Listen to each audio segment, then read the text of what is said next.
She heard it through a door that had been left open by someone who either did not know she was standing in the corridor or did not care.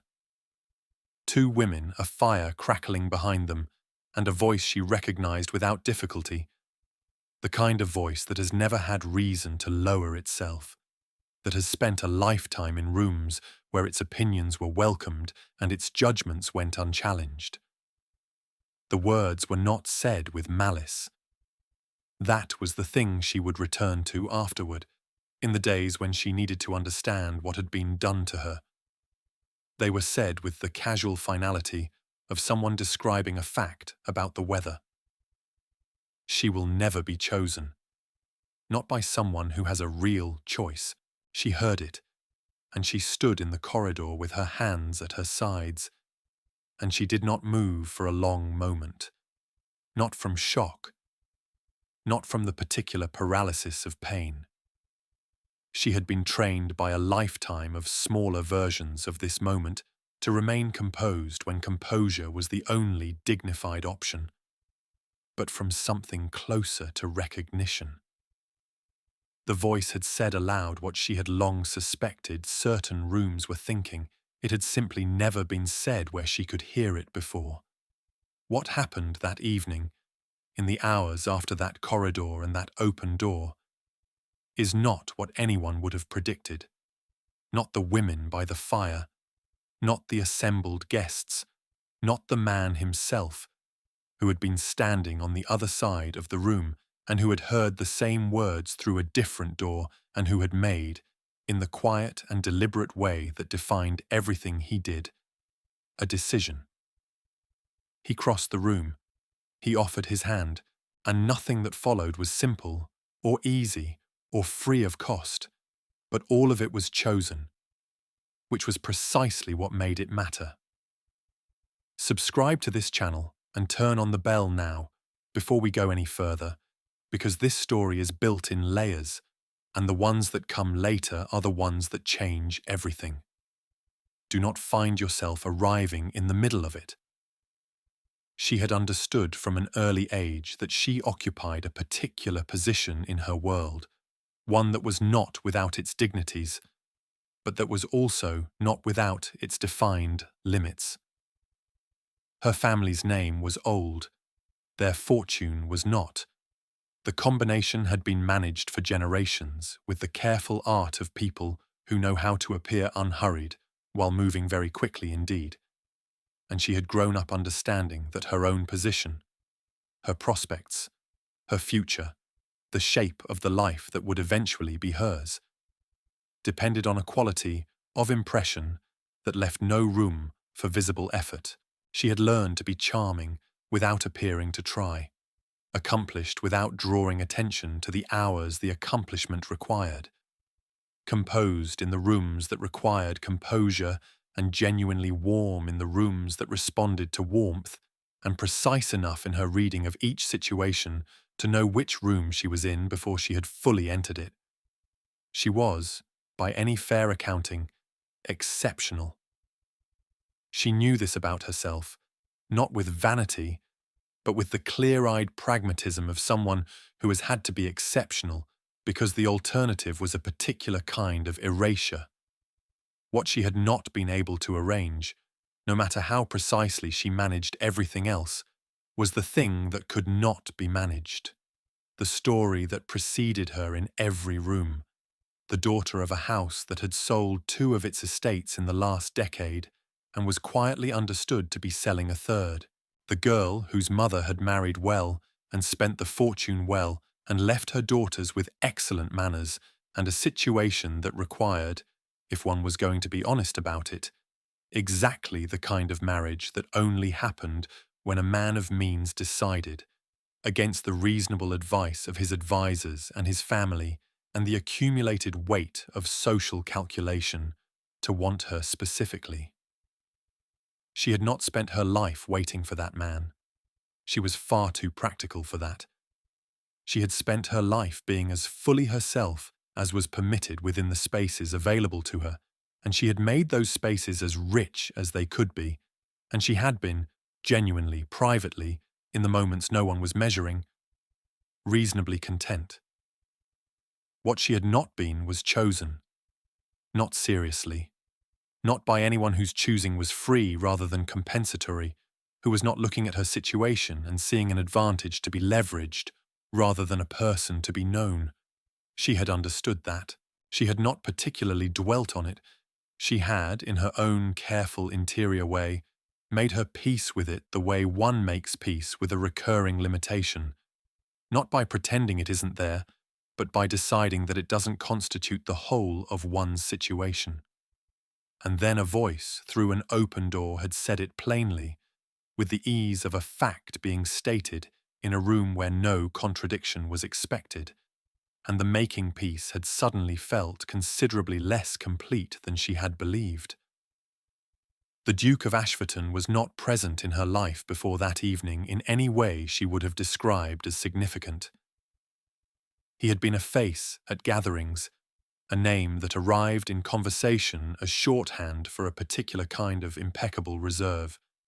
He was the man the hostesses placed at the head of their tables when they wanted the room to feel serious, the man whose approval, if it arrived at all, arrived silently. Through a look sustained a fraction of a second longer than necessary, through the decision to remain in a conversation rather than move on. He had never been reckless. He had never been warm in any way that invited presumption. He was, by the collective understanding of every room he had ever occupied, entirely controlled. She had spoken to him twice before that evening. Both times the conversation had been brief and correct and had given her no particular indication that she existed to him in any distinguished capacity. She had not sought to change that. She did not seek things that seemed disinclined to move toward her. It was not his control she had noticed, in the way one notices something and files it as relevant rather than simply registered. It was something underneath the control, a quality of attention that arrived without announcement and then, once arrived, did not drift.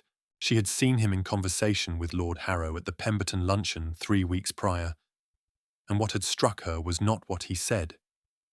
She was too far away to hear it, but the way he listened.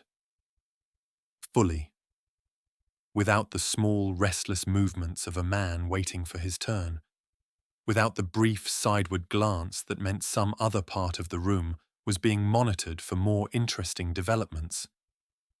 He had been completely present in that conversation, and the person he was being present for had visibly expanded under the attention, had said more and meant more, and left the exchange looking slightly more certain of themselves than when they had arrived. She had thought about that for longer than she expected to think about it. The evening of the open door began without any particular distinction. A dinner at the Whitmore estate, 24 guests, an arrangement of white flowers that someone had gone to considerable effort to source this late in the season, and the particular atmosphere of a gathering that understood its own importance and was not going to allow anyone to forget it for the duration of the evening. She had arrived with her aunt, as she typically did, and she had moved through the early portion of the evening with the practiced ease of someone who has attended enough of these events to navigate them without having to think very much about the navigation. She had spoken to the right people. She had said the right things. She had been, by any external measure, entirely successful at the task of being present without cost. The corridor had been a moment of respite, nothing more. She had stepped out briefly between dinner and the post-dinner gathering in the East Salon, intending to take 2 minutes of quiet before another hour and a half of managed performance. The door was ajar. She was not listening. What she heard arrived before she could arrange herself against it. She will never be chosen, not by someone who has a real choice. She stood. She breathed. She looked at the wall opposite and took a careful inventory of what she was feeling, which was something she had trained herself to do rather than allow feelings to take her by surprise in places where surprise was dangerous. What she found was not devastation, not the kind that breaks visibly. It was something quieter and more wearing, the confirmation of a suspicion she had been managing around for years, delivered in a voice that had the authority of someone who understood how these things worked and was simply noting what was true. She stayed in the corridor for 2 minutes. Then she straightened, and she went into the East Salon. If you have ever heard something about yourself that you were not supposed to hear, and had to decide in real time what to do with it, then you already understand what those 2 minutes cost. Subscribe to this channel so you never find yourself missing what comes next, because this story is only beginning, and the next part is where everything changes. Turn on the bell. Stay with it from here. He had been in the study adjoining the East Salon when the voice spoke. The door on his side was not fully closed either. He heard the words with the same clarity she had heard them from the corridor, and he stood for a moment with a glass in his hand that he had forgotten he was holding, and he felt something tighten in him that he did not immediately name. The Duchess of Whitmore was a woman of considerable social authority and no particular cruelty. She was the voice by the fire. Her companion had laughed, briefly the way people laugh at things that are more comfortable to treat as amusing than as unkind. He had listened to the shape of their conversation for 30 seconds more, enough to understand the full architecture of what had been said and why, and then he had set down his glass and gone into the corridor and looked at the east door and then walked to the salon. She was already there when he arrived, standing near the window with a glass of champagne she was not drinking, speaking to a young woman whose name he could not immediately recall, her expression entirely composed. He looked at her for a moment from across the room, not with pity, which he suspected she would have found more costly than the original words, with something else, a quality of attention she would not yet have been able to interpret, because she did not yet know what it meant. He moved through the room with the unhurried efficiency he brought to all movement in social spaces, spoke to 3 people whose proximity required acknowledgement, and arrived eventually at the window where she was standing. The young woman she had been speaking with found a reason to drift away, as young women at such gatherings often did when a man of his standing arrived beside them, which was a social fact he had long found inconvenient and had never been able to alter. She looked at him. She offered the small, correct smile that the situation required, which was the same smile she had been offering everyone else in the room, and waited. He said he had been looking forward to an introduction all evening. She registered this with the careful neutrality of someone who has learned not to react to things that might be said for reasons she does not yet understand. She said something appropriate in return, and the conversation moved, and beneath its surface she was doing what she always did, reading the room, reading the exchange, trying to determine what was actually happening versus what was being performed. What she could not find, and what she spent the remainder of that conversation quietly looking for, was the performance. Not because he was a man of particular warmth.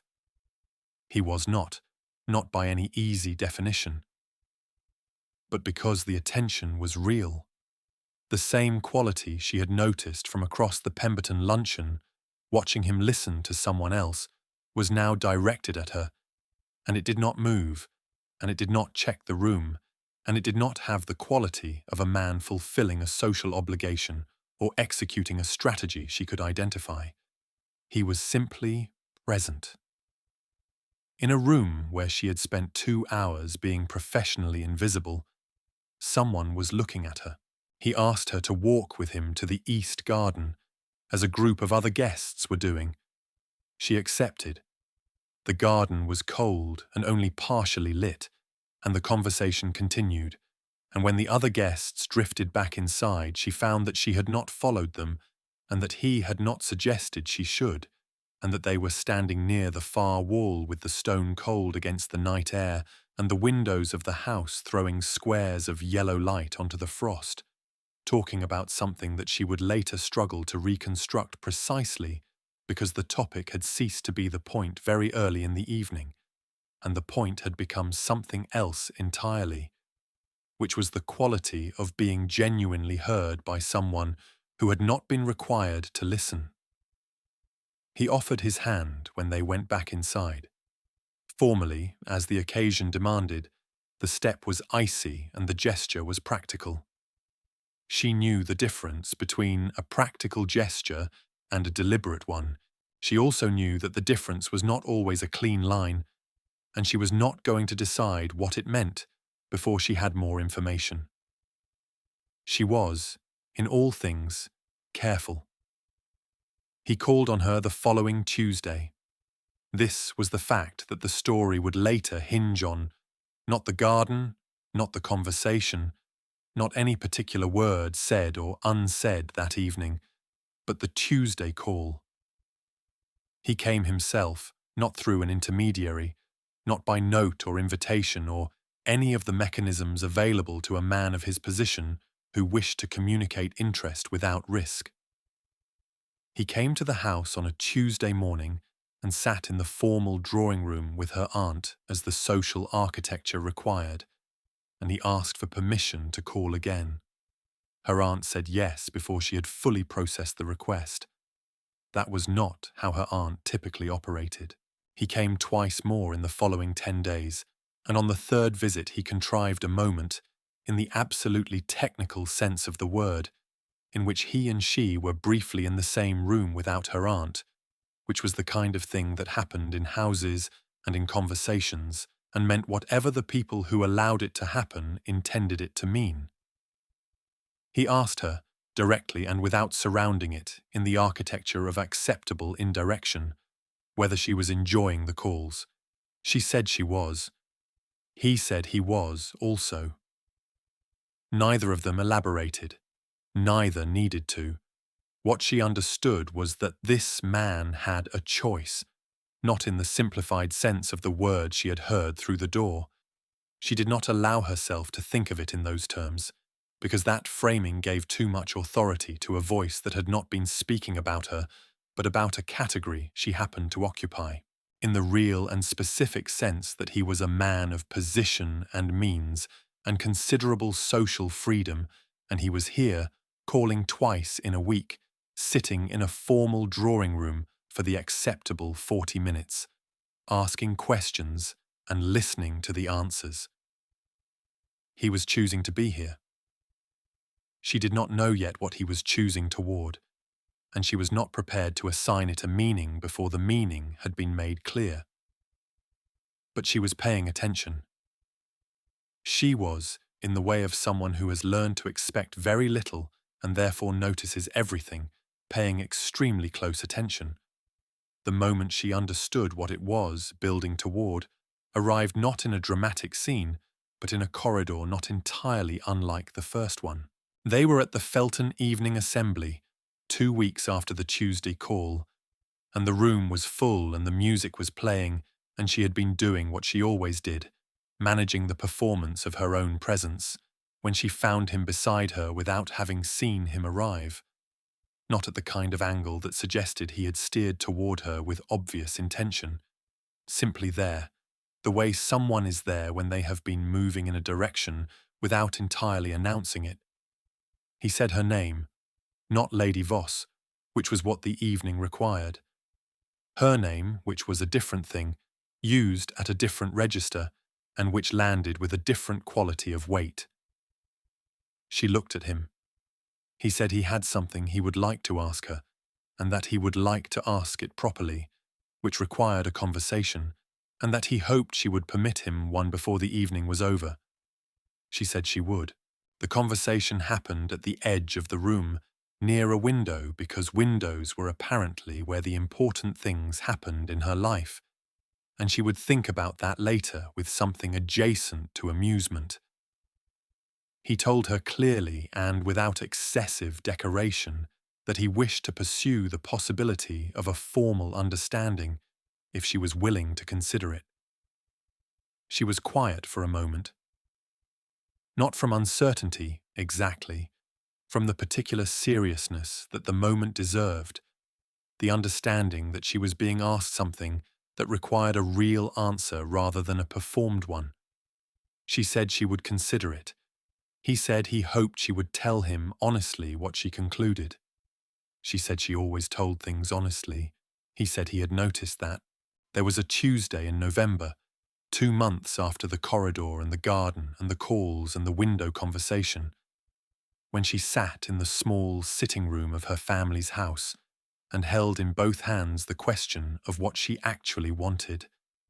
Not what was advisable, not what was strategically sound, not what the careful management of her situation recommended, but what she, the person who had learned to be excellent in rooms that were not made for her, who had read every situation correctly and felt most fully herself in the 7 minutes of silence before a library door opened, what she, specifically, wanted.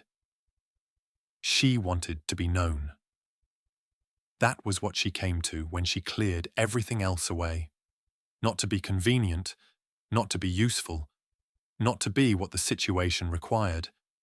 To be known by someone who had looked at her without the lens of her situation, without the category she occupied, and had chosen towards her specifically.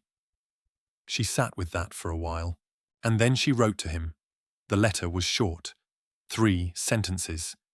He replied the following morning with a letter that was longer than she had expected from a man of few words, and that she read twice, and that she kept. The engagement was announced at the end of the month. The Duchess of Whitmore received the news at the Alderton breakfast gathering and was observed by 3 separate accounts to have been still for a long moment before offering her congratulations, which she did graciously because she was a woman who understood how things were done, even when things had not gone as she had predicted. She will never be chosen, she had said, through an open door, with the casual authority of someone describing what was simply true. She had not known, sitting beside a fire that evening, that the person she was discussing was already, in a corridor on the other side of a wall, making a decision of her own kind. The quieter, more private decision to remain composed in a moment that would have broken a person with less practice, to go into the East Salon and take her place at a window, to be so fully and quietly herself that a man across the room would look at her and see not her situation, but her, and find in that seeing something that moved him in a direction no one else had predicted. She had not been chosen in spite of herself. She had been chosen because of herself. And the difference was everything. The most lasting things, this story believes, are not the ones that arrive with ceremony and announcement. They are the ones that begin quietly, in corridors and gardens and Tuesday calls, between 2 people who decided, without any guarantee of the outcome, to be honest with each other about what they wanted. Leave a like if this story reached you. It tells us that the quiet ones deserve to be told. Subscribe to this channel and share this with someone who has spent too long in rooms that made them feel like a category rather than a person. Because the East Garden is still there, the window is still lit, and someone, somewhere, is crossing the room.